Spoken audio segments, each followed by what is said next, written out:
Hello friends, welcome to Sangeetha சமையல். சங்கீதா சமையலில் என்ன பார்க்க போகிறோன்னா ஃப்ரெண்ட்ஸ், இன்றைக்கி ரொம்ப இன்ட்ரெஸ்டிங்கான cooking tips and useful information தான் பார்க்க போகிறோம். ஃபஸ்ட்டு டிப் என்னென்னு பார்த்தீங்க அப்படின்னா, நம்ம கேரட்லாம் வாங்கும்போது ஃப்ரெஷ்ஷாக நம்ம வாங்குவோம்.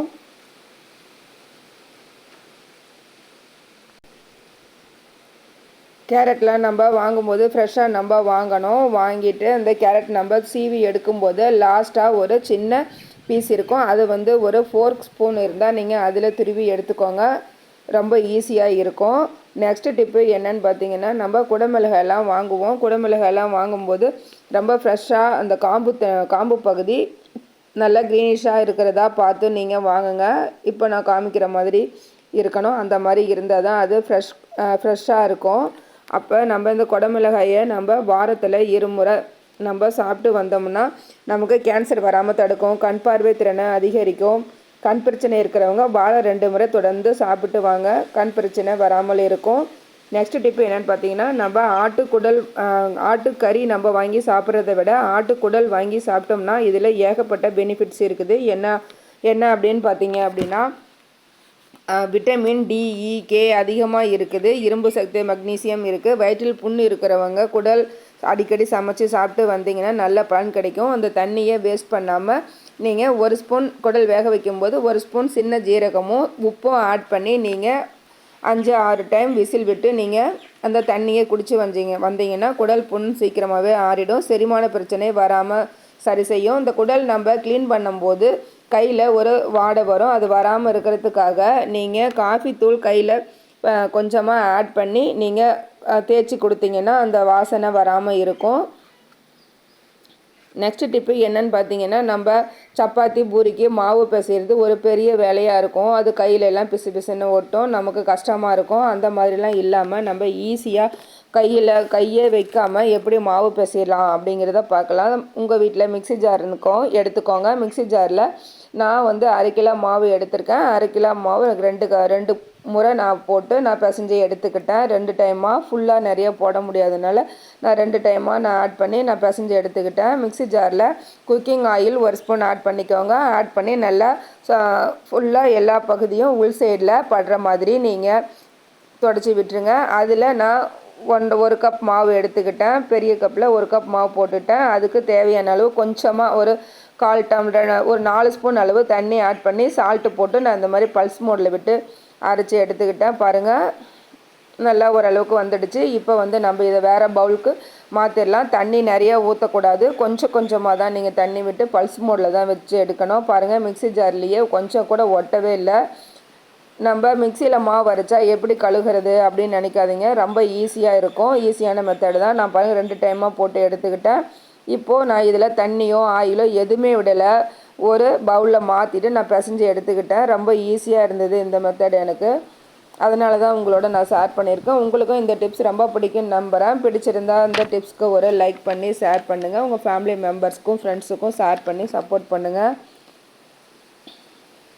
நம்ம டக்குன்னு ஒரு ஆஃபீஸ் போகும்போது, ஒரு வேலைக்கு போகிறோம், இல்லை ஊருக்கு போகிறோம், நம்ம ஏதோ ஒரு சமைக்கும்போது இந்த மெத்தடில் நீங்கள் சமைச்சு பாருங்கள். நல்லா சூப்பராக வரும். பாருங்கள், பூரியும் எனக்கு சூப்பராக வந்தது. நல்லா கிறிஸ்பியாக, நல்லா ஃப்ளஃபியாக சூப்பராக வந்தது. நான் மிக்சியில் தான் நான் மாவு பிசைஞ்சேன்.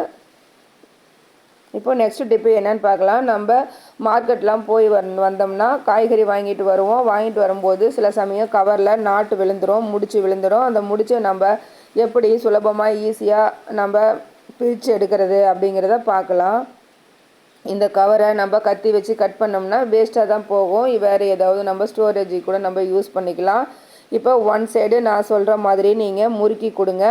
1 சைடு முறுக்கிட்டு அந்த உள்பகுதியில் லைட்டாக நீங்கள் அழுத்தம் கொடுத்து லைட்டாக அப்படி தெருகி உள்ளே விட்டு எடுத்திங்கன்னா குயிக்காக நம்ம ஈஸியாக பிரித்து எடுத்துடலாம். இந்த மெத்தடு ரொம்ப ஈஸியாக இருக்கும். ட்ரை பண்ணி பாருங்கள்.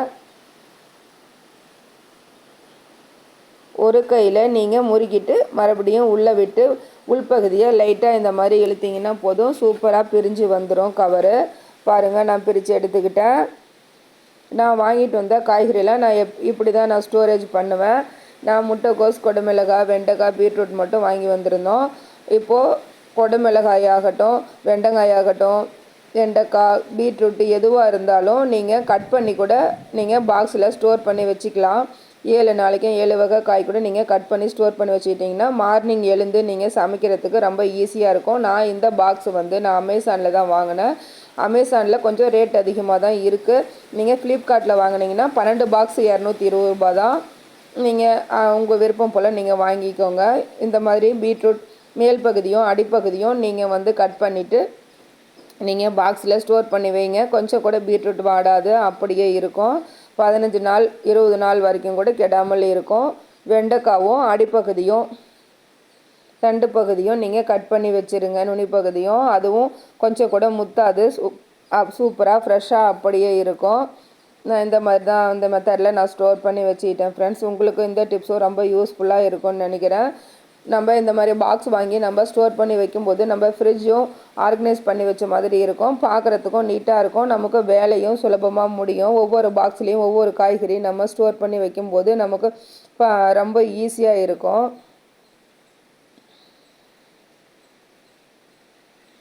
நான் எதுவுமே காய்கறிலாம் நறுக்கலை. நான் அப்படியே காய்கறிலாம் வாங்கினதையும் நான் அதை க்ளீனாக தண்ணியில் வாஷ் பண்ணிவிட்டு நான் இந்த மாதிரி ஒரு ட்ரை கிளாத் வச்சு நான் தொடச்சி எடுத்துகிட்டு இந்த மாதிரி போட்டுட்டேன். பாக்ஸில் அடிப்பகுதியில் ஒரு இந்த தண்ணி இருந்தாலும் ட்ரைனேஜ் ஆகிற மாதிரி ஒரு லேயர் கொடுத்துருக்காங்க. அதனால் காய்கறி நீத்து போகும், தண்ணி இருக்கும் அப்படின்னு நம்ம பயப்பட தேவையில்ல. ரொம்ப சூப்பராகவே இருந்தது. எனக்கு இந்த பாக்ஸ் வந்து ஒர்த்தாக தான் இருக்குது. நீங்களும் செக் பண்ணி பார்த்துட்டு உங்களுக்கு தேவைன்னா நீங்கள் வாங்கிக்கோங்க ஃப்ரெண்ட்ஸ். இப்போது வாங்க நெக்ஸ்ட் டிப்பு என்னன்னு பார்க்கலாம்.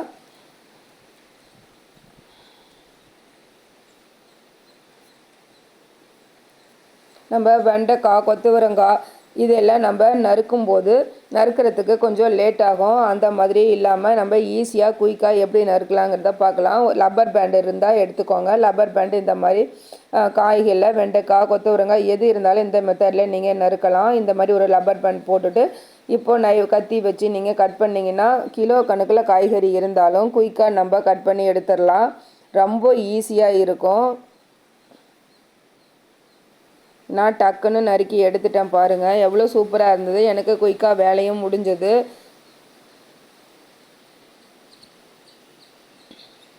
இந்த மெத்தடு உங்களுக்கும் யூஸ்ஃபுல்லாக இருக்கும். ட்ரை பண்ணி பாருங்கள்.